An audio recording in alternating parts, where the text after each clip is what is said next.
नमस्कार dear student, स्वागत है आपका अपने यूट्यूब चैनल दिशा क्लासरूम में। आज हम क्लास 12 के फिजिक्स के चैप्टर फर्स्ट करने जा रहे हैं, वैद्युत आवेश तथा क्षेत्र। ये हमारा पहला टॉपिक है और ये लेक्चर पहला है।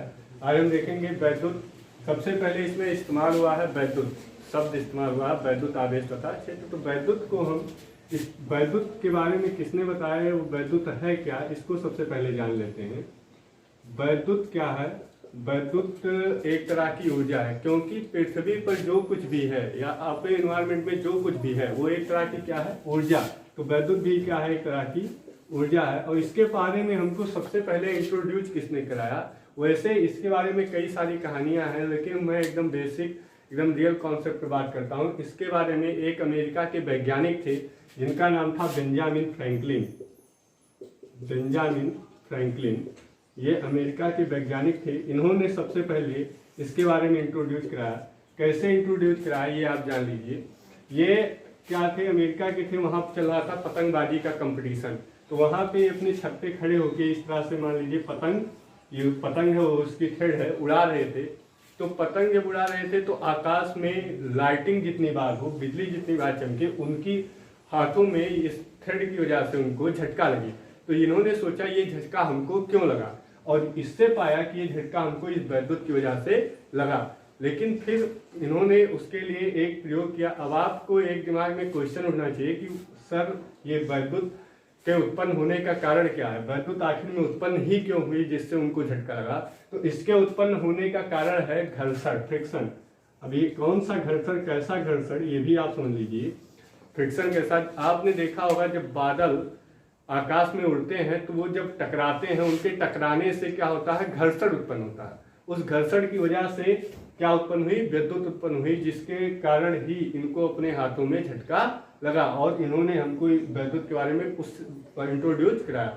उससे पहले लोग वैद्युत को वैद्युत नाम से नहीं जानते थे, प्रकाश नाम से जानते थे, लेकिन वैद्युत नाम भी इन्होंने ही दिया। इन्होंने लैब में एक एक्सपेरिमेंट किया।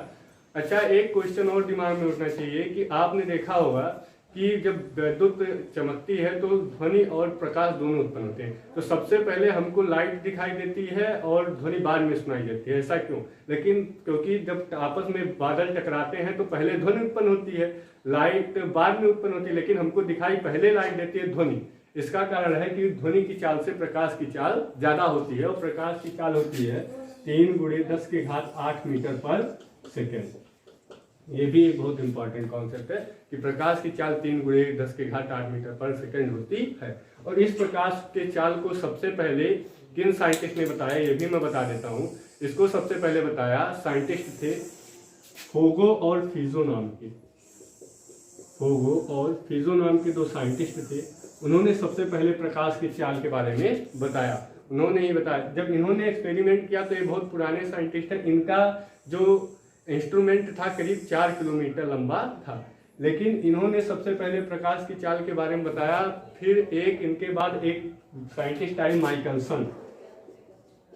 माइकलसन ने सोचा कि उनके पास जब आधुनिक हथियार, आधुनिक इंस्ट्रूमेंट आ गए, तो उन्होंने सोचा कि इन्होंने जो एक्सपेरिमेंट किया है हो सकता है वो एक्सपेरिमेंट क्या हो, गलत हो। तो उन्होंने अपना एक्सपेरिमेंट किया, लेकिन जब भी उन्होंने भी अपना एक्सपेरिमेंट किया तो उनका भी लगभग 3 × 10⁸ मीटर पर सेकेंड ही निकल के आया। और उन्होंने ही इसको इतना ही बताया कि प्रकाश की चाल लगभग 3 × 10⁸ मीटर पर सेकेंड ही होता है।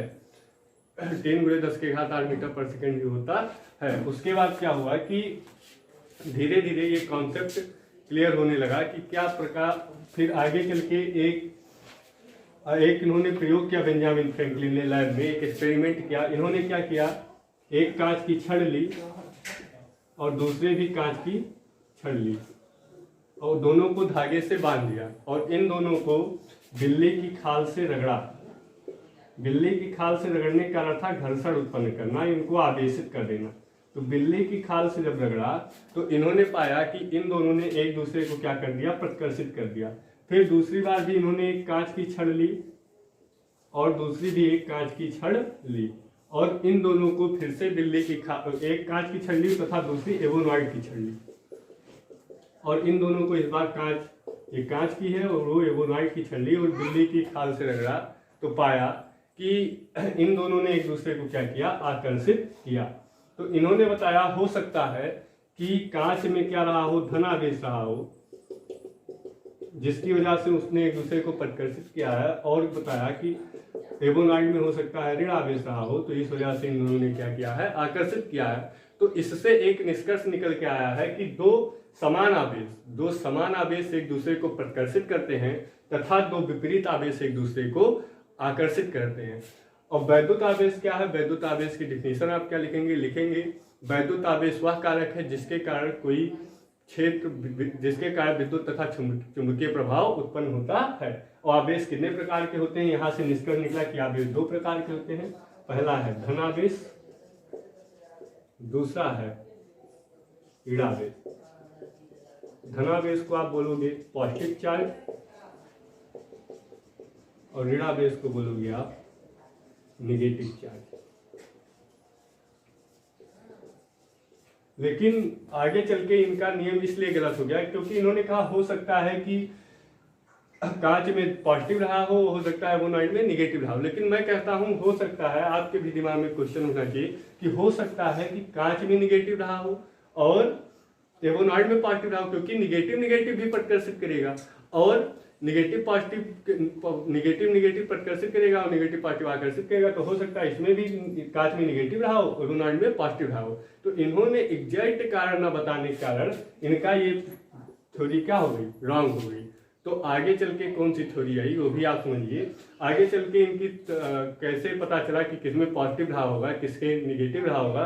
तो एक सिद्धांत आया जिसे हम आवेश का इलेक्ट्रॉनिक सिद्धांत कहते हैं। तो चलिए हम उस पर चर्चा करते हैं, आवेश के इलेक्ट्रॉनिक सिद्धांत पे।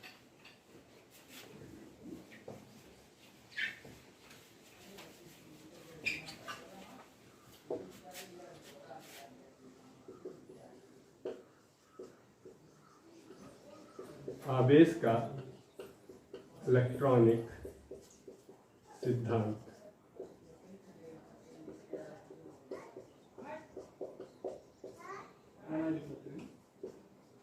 Electronic theory of charge.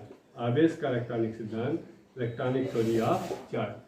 आवेश का इलेक्ट्रॉनिक सिद्धांत क्या कहता है, इसको आप बहुत आराम से समझिए कि जैसे कोई नाभिक है, नाभिक के चारों इलेक्ट्रॉन, ये धनावेश है, इसके चारों इलेक्ट्रॉन क्या करते हैं, चक्कर लगाते हैं। ये दूसरा भी नाभिक है, इसके चारों ओर इस तरह से इलेक्ट्रॉन क्या करते हैं, चक्कर लगाते हैं।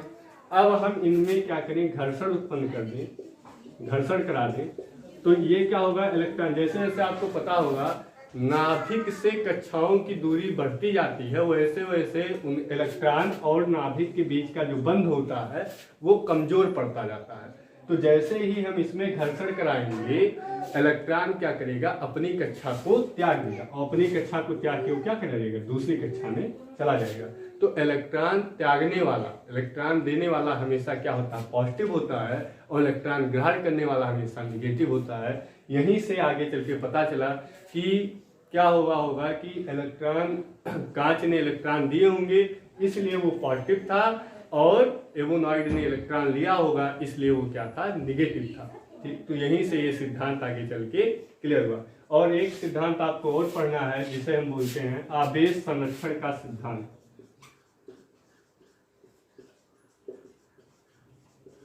आवेश संरक्षण का सिद्धांत आपने 11th क्लास में पढ़ा होगा, ऊर्जा संरक्षण का सिद्धांत, उसी पे बेस है आवेश संरक्षण का सिद्धांत। ऊर्जा संरक्षण का सिद्धांत आपका कहता है कि ऊर्जा को ना तो नष्ट किया जा सकता और ना ही उत्पन्न किया जा सकता, उसे एक माध्यम से दूसरे माध्यम में रूपांतरित किया जा सकता है।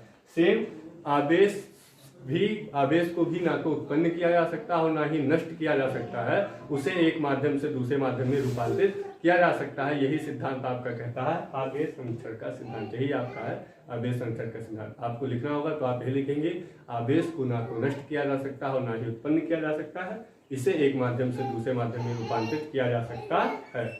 इसके बाद एक और थ्योरी है, एक और कॉन्सेप्ट है, वेरी इंपॉर्टेंट कॉन्सेप्ट है, आपको कॉम्पिटिटिव एग्जाम में भी ये पूछ लेते हैं, आवेश का क्वांटमीकरण। आवेश का क्वांटमीकरण,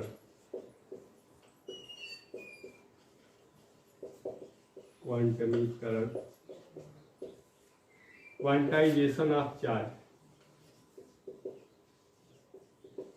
quantization of charge. Hindi medium students के लिए मेरा एक सजेशन है कि वो खासकर आप हिंदी और इंग्लिश टर्म्स दोनों इस्तेमाल करें, क्योंकि आगे चल के आपको आगे जब पढ़ाई करेंगे आप तो आपको ज़्यादातर टर्म्स इंग्लिश के मिलेंगे और आप वहाँ पे कंफ्यूज हो जाते हैं, आपको इंग्लिश टर्म जब नहीं पता होता है। तो आप इंग्लिश टर्म्स भी अपना तैयार रखें। क्वांटाइजेशन ऑफ चार्ज क्या होता है, इसका फार्मूला क्या होता है, Q बराबर NE। अब यहाँ पे Q क्या है, आवेश है। Q एक तरह का क्या है, आवेश है। N क्या है, N इलेक्ट्रॉनों की कुल संख्या है, लेकिन मैं इसको आपको लिख के तरीका बता देता हूँ। इसको मैं कुल संख्या न कह के बोलता हूँ पूर्ण गुणज। और E क्या है, एक इलेक्ट्रॉन पर आवेश, जो कितना होता है 1.6 × 10⁻⁹ कूलम। अब आप ये मेरी बात बहुत ध्यान से समझिए, फिजिक्स में आपको डिफिनीशन रटनी नहीं है, आपको वहीं से समझाने निकाल लेना है कि आपका डिफिनीशन क्या निकल रहा है।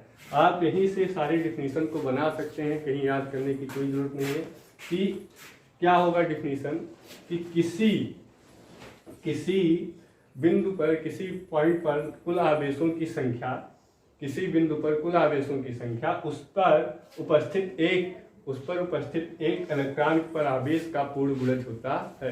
किसी बिंदु पर इलेक्ट्रॉनों की कुल संख्या, उस पर उपस्थित एक इलेक्ट्रॉन पर आवेश का पूर्ण गुणज होता है। अब आपके दिमाग में एक क्वेश्चन उठ रहा होगा कि ये पूर्ण गुणज क्या है। पूर्ण गुणज का मतलब होता है, पूर्ण गुणज, ये पूर्ण गुणज क्या है ये भी आप समझ लीजिए। पूर्ण गुणज का मतलब होता है कि जो इलेक्ट्रॉन है वो कभी बटे में नहीं होते, मतलब बटे में नहीं हो सकते, मतलब कभी ऐसे नहीं हो सकते +-1/2 +-1/3 ऐसे नहीं हो सकते। वो हमेशा कैसे होंगे, +-1 एक पूर्ण संख्या होगी, +-2 +-3 +-4 इस तरह से होंगे। वो एक पूर्ण संख्या होगी, वो कभी बटे में नहीं होगा। लेकिन हाल ही में अमेरिका के वैज्ञानिकों ने, हाल ही में लगभग सितंबर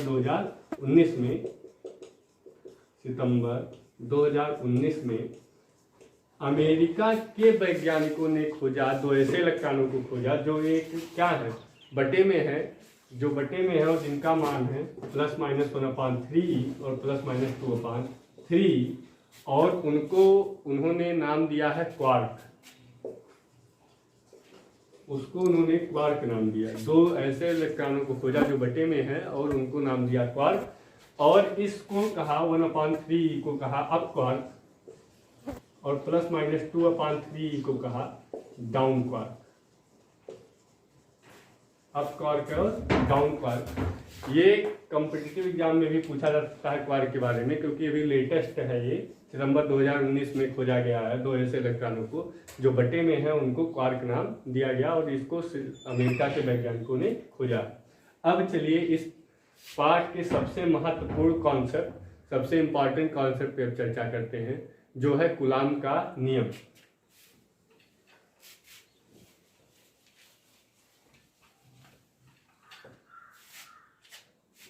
कूलाम का नियम।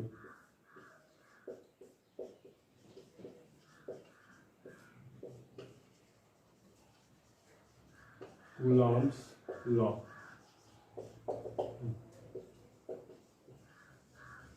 ये इससे रिलेटेड क्वेश्चन आपको बोर्ड परीक्षा में मिलते हैं। तो ये लगभग 4 नंबर का क्वेश्चन इससे आता है। ये आप ध्यान से पढ़ें, इस कॉन्सेप्ट को आप बहुत आराम से समझें, और बहुत आसान सा कॉन्सेप्ट है। किसी भी, मेरा सजेशन यही है आपका कि अगर किसी साइंटिस्ट की बात की जाए और उसके नियम की बात करें, तो जो भी उन्होंने कहा उसको आप एग्जैक्ट वैसे ही लिखें। आप परिभाषा अपने हिसाब से लिख सकते हैं, अपना बना सकते हैं, लेकिन जो साइंटिस्ट ने थ्योरी दी है वो उनकी कही हुई बातें हैं, तो उनको आप एग्जैक्ट वही लिखें जो उन्होंने कहा है। तो उन्होंने क्या कहा है इसको हम समझते हैं। कूलाम के 2 नियम हैं, आप ध्यान समझिए। उन्होंने कहा 2 स्थिर बिंदु आवेश है, एक का मान उन्होंने कहा Q1 है, एक का मान लेते हैं Q2 है। 2 स्थिर बिंदु आवेश है तथा उनके बीच की दूरी उन्होंने क्या मान लिया, R मान लिया। तो उनका कथन क्या था कि 2 स्थिर बिंदु आवेशों के बीच लगने वाला, 2 स्थिर बिंदु आवेशों के बीच लगने वाला आकर्षण अथवा प्रतिकर्षण बल, बल मतलब यह दो स्थिर बिंदु आवेशों के बीच लगने वाला आकर्षण अथवा प्रतिकर्षण बल दोनों आवेशों के गुणनफल के समानुपाती, मतलब F समानुपाती Q1 इंटू Q2, आवेशों के गुणनफल के समानुपाती। समीकरण नंबर 1। तथा उनके बीच की दूरी के वर्ग के व्युत समानुपाती होता है। तो उनके बीच की दूरी क्या है, r, तथा उसका वर्ग क्या आ जाएगा, r स्क्वायर, उसका व्युत समानुपाती 1/r स्क्वायर, दोनों के व्युत समानुपाती होता है। समीकरण नंबर 2। अब इन दोनों को जब मिला दी जाए तो एक का मल्टीप्लाई हम Q1 Q2 में करेंगे तो Q1 Q2 ही आ जाएगा, F समानुपाती Q1 Q2 upon r square.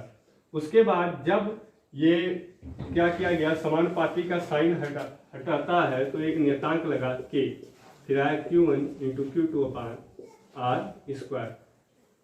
CGS पद्धति में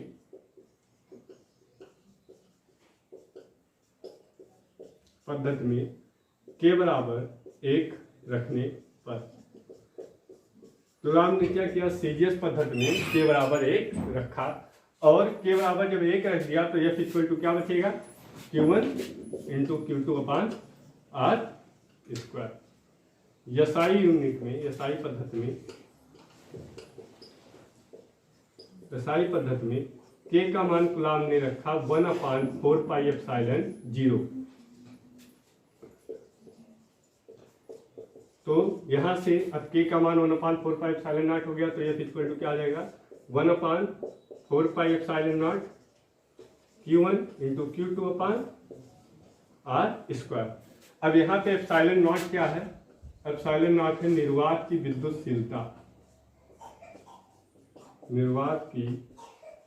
विद्युतशीलता, कूलाम का नियम आपको मैं बता दूं केवल निर्वात अथवा वायु के लिए ही सही है और किसी के लिए सही नहीं है। और एप्सिलॉन नॉट का मान होता है 8.87 इंटू 10 के पावर -12।